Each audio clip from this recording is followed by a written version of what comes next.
Larry Hedrick founded this former NASCAR Cup team in 1990. The team would always run the number 41 throughout the duration of its existence.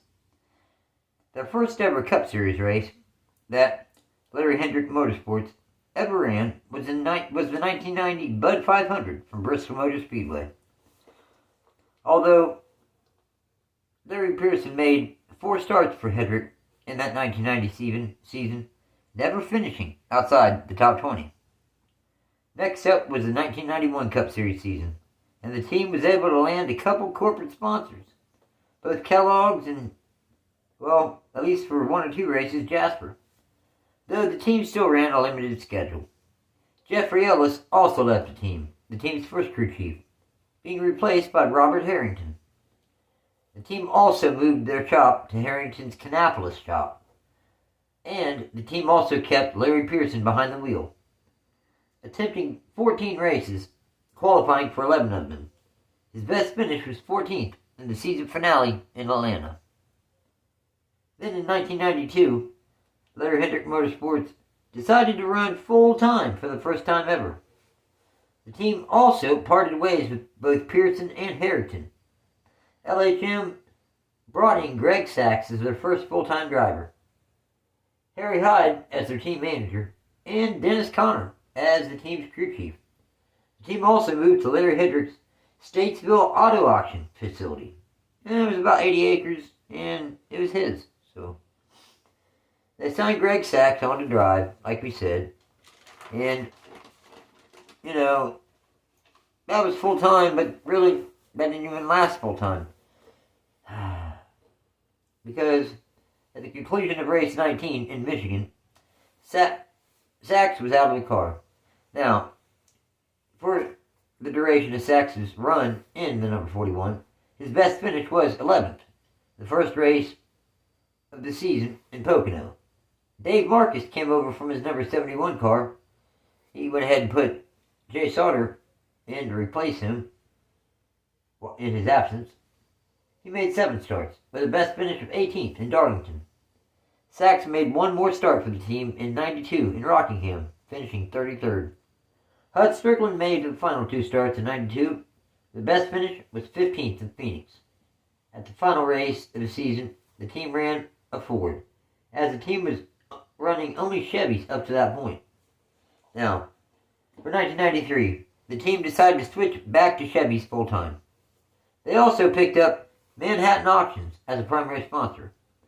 Phil Parsons was signed on as the team's full-time driver for 93. But at the conclusion of the race 25 in Martinsville, the team parted ways with Parsons and brought in Dick Trickle to run the final 5 races of the season. Trickle's best finish was 5th in the season finale in Atlanta. He was able to score 1 top 5 and 2 top 10s in only 5 starts. At the end of the season, Trickle left Hedrick's team. In 1994, the team hired 1992 Xfinity Series champion Joe Nemechek, as well as Meineke full-time as sponsor in 1994. Nemechek did not qualify for the 94 Daytona 500, but they also DNQ'd in the spring race in North Wilkesboro, having Nemechek run 29 out of 31 races that season. His best start was 2nd in the Coca-Cola 600 in Charlotte. His best finish was 3rd in the 2nd race at Charlotte. His best finish was 3rd in the 2nd race of the season in Pocono. That was his best start. And his best finish was 3rd in the 2nd race at Pocono. Okay. Overall, Nemechek was able to score 1 top 5 and 3 top 10s, which isn't bad. I mean, Nemechek was not able to score Rookie of the Year honors, though. And they basically ended 1994 in 27th in final point standings. Since they were not able to win Rookie of the Year, among other reasons, Nemechek left at the end of the season. So did Meineke, their primary sponsor. Now, the team was left with several serious questions. Needed a rebuild, if you will. and a rebuild is exactly what Larry Hedrick Motorsports did. They signed Rickycraven to drive the number 41 and Kodiak to serve as primary sponsor. Now, Craven and the team have performed about as expected in Craven's rookie season in '95. Craven was able to beat Robert Presley for the Rookie of the Year honors, so he was able to win Rookie of the Year. His best start was second in the fall race at Charlotte, and his best finish was seventh in the second race in Michigan. Overall, the team scored 0 top 5s and 4 top 10s. The team did finish the highest they had ever had in the final points, 24th. Craven returned for the 1996 season, again full-time. Hedrick did give Craven a small part of ownership interest in the number 41 team. So, that's cool. The first 10 races of the season, Craven and the team kept that number 41 in the top 10 in points, scoring 2 top 5s and 4 top 10s in the first 7 races. Sadly, at the Winston 500 in Talladega, he suffered a horrific accident in Talladega. Now, Craven did not sustain any major injuries per se, but his confidence was broken. The entire remainder of the 96 season, Craven only scored 1 top 10, a 5th place finish in the fall race in Charlotte.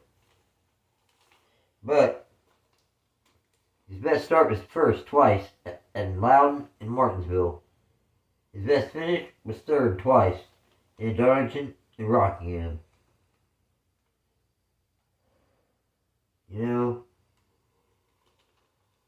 Overall they scored two poles, 0 wins, 3 top 5s, and 5 top 10s.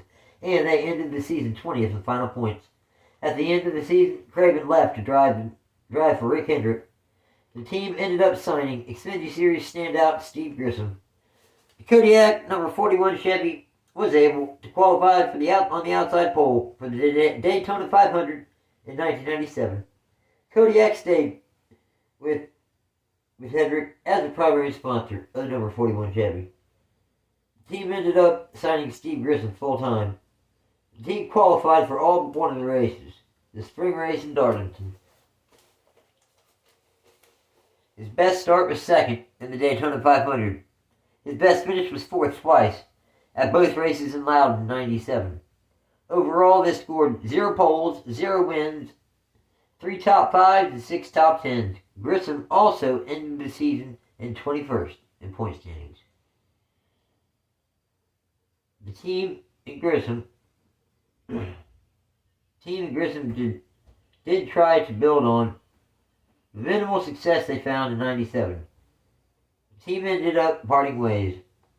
LHM and Grissom DQ'd for 2 races, both in Dover and Bristol in the fall.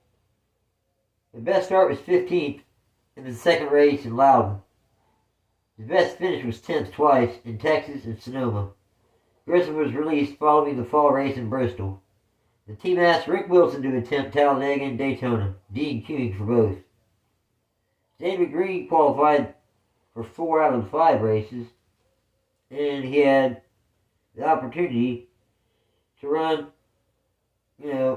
he ran his best little cup run up to that point. His best finish was 26th in Rockingham. Next up was the 1999 season, and the team signed David Green. Green DQ'd the Daytona 500. He only DQ'd 1 race of the race at Loudon. At the conclusion of the race in Richmond, Green was let go. Best finish was 18th twice in Dover and Rockingham. Green made 23 starts for the team. Dick Trickle attempted 4 races, only qualifying for 1.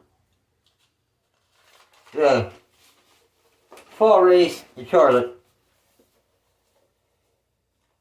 Derek Cope came in and attempted 4 races, qualifying for 3. Best finish was 41st in the fall race in Charlotte. Gary Bradbury ran the season finale in Atlanta, finishing 35th. At the end of the 1999 season, Kodiak the team's longtime primary sponsor, did leave the team. Larry Hedrick Motorsports was at another team-changing crossroads. After some deliberation, the team signed Rick Mast to drive the number 41. The team also believed they had signed a solid sponsorship deal with Big Daddy's barbecue sauce. The team had qualified for 5 out of the first 6 races, and with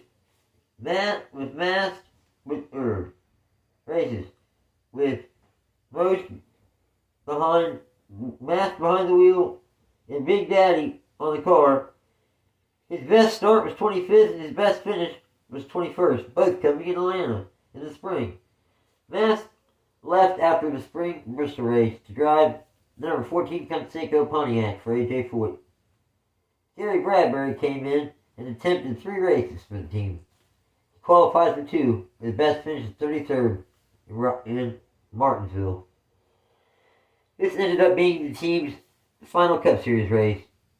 The Big Daddy hot sauce deal, the team thought they had as sponsorship, never ended up paying anything.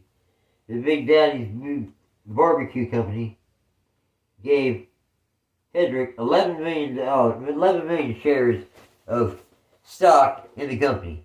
Sadly, the stock turned out to be completely worthless. Hedrick was also working on a deal with New Holland, but that unfortunately fell through. The Larry Hedrick Motorsports team took the remainder of the 2000 season off due to lack of sponsorship. Still, Hedrick still tried to find sponsorship in 2001, but still nothing. So he ended up selling his team. So after 10 seasons in the Cup Series, 13 different drivers behind the wheel of that number 41. Sadly, it all came to an end in the 2000 season. Well, this has been NASCAR's Lost Teams, Larry Hedrick Motorsports edition. Thanks for watching, and take care.